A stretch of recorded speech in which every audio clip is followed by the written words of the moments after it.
টপে রাখা এই গাছটা গুরুত্ব আর পরিচর্যার বিন্দু মাত্র কমতি না থাকা সত্ত্বেও তার সীমাবদ্ধতার দেওয়াল থেকে সে বের হতে পারে না, চাইলেই নিজের শেকড়গুলো মেলে ধরতে পারে না।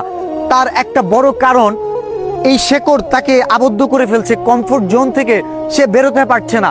আমরা রিয়েল লাইফে অনেকেই আছি টপে রাখা এই গাছের মতোই, কোনো একটা ভালো চাকরি করি বা কোনো একটা কিছু করি, ভালো আছে, মানুষ গুরুত্ব দিচ্ছে, মূল্যায়ন করতেছে, এটা ধরে রাখতে গিয়ে আমরা আমাদের প্রতিভা, আমাদের সম্ভাবনা অনেকটাই এক গাছের মতোই, টপে রাখা গাছের মতোই শেকড়ের জঞ্জাট থেকে বের হতে পারছি না।